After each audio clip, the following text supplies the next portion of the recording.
Hi, this is Julie. Welcome back to this channel. This is a new series class about photovoltaic. In this series of class, I plan to use 10 videos to finish a PV system building in Simulink.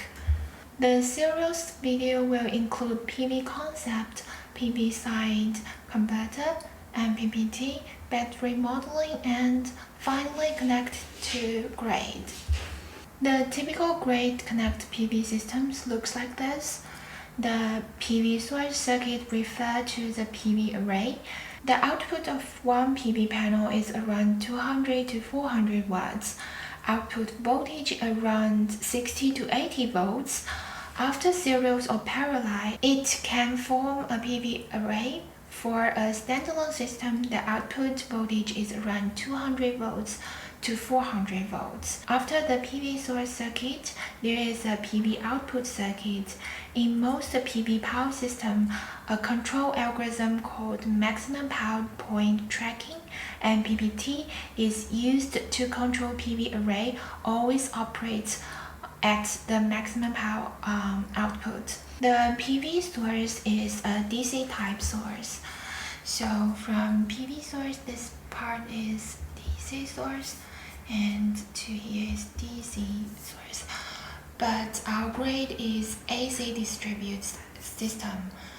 So to convert DC to AC, we need an inverter. The inverter is used to convert the DC source to AC source. And then the PV power can be connected to the grid. Simulation is an important tool to reproduce the behavior of PV power. A computational model can be developed to recreate the PV output. A crystalline-based PV cell is constructed from silicon PN junction, so a diode model is naturally used to represent the output characteristic of solar cells. This is a typical PV cell model. It's a current source parallel with a diode. Due to non-ideal factor, we have one shunt resistor and one series resistor. I will use same symbols to represent the current and voltage in all my videos. So the current of the current source, we call it photon current. So it's IPH, and the diode current is ID. The current on the shunt resistor is ISH, and the current to the terminal, which is our output PV current, is IPV, and the voltage across the diode, we call it VD, and the terminal output voltage is VPV. From the equivalent circuit, we can know that the equivalent equation to the output of IPV can be expressed like this. And to complete this equation, we need to know each part of current. The diode current can be expressed like this: IS times e to the power of QVD divided on KTCAM minus 1. And first, this VD is this VD, and it's VPV plus IPV times RS. And this Q, K, and TC are the constant. Q is the charge, which is 1.6 times 10 to the power of minus 19. And this K is the Boltzmann constant, which is 1.38 times 10 to the power of minus 23. And the TC is the PV temperature at standard test condition in Kelvin, so it's 298 K. And here we have this AN. It's called ideal factor of the diode.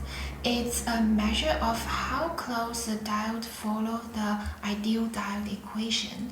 So if we can't calculate AN, the AN is close to 1.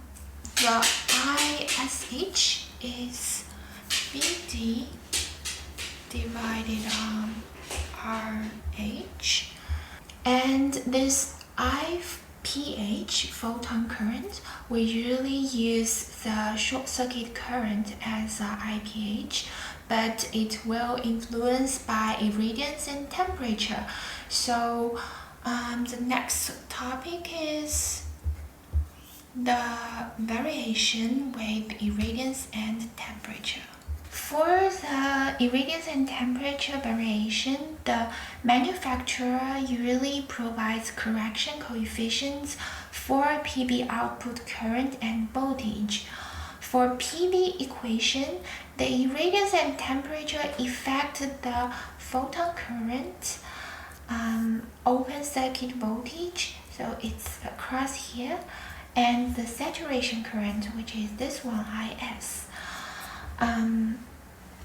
The expression for the IPH is this EA are the current irradiance, and the delta T is the difference between current temperature and the standard test temperature. So the standard test irradiance are 1000 and standard test temperature is 298 Kelvin or 25 degrees. And this alpha T is the temperature coefficient on PV current. This value can be found on the data sheet of PV panel, and the name is alpha T. The temperature and the irradiance also affect the output voltage. The open circuit voltage correction for variation of irradiance and cell temperatures is this VOC are the open circuit voltage at standard test condition, and 1 plus delta T. Delta T is again the difference between current temperature and standard test temperature. This delta T is the temperature coefficient on PV voltage. And this gamma T is the irradiance coefficient on PV voltage. This gamma T is usually not given by a constant. It's usually given by a table or a line chart. So we can use a function to estimate the correction factor for the radiance level. I will have detailed description about this in the simulation part. The value of diode saturation current can be determined with VOC and IPH. The IS is IPH divided on e to the power of QVOC divided on KTCAN minus 1. In this video, we learned the equivalent circuit for PV cell and the temperature and irradiance correction. We will use all this in our simulation video later. Next video, we will learn how to use the Simulink built-in PV array block. Thank you for your watching. We will see you in next video.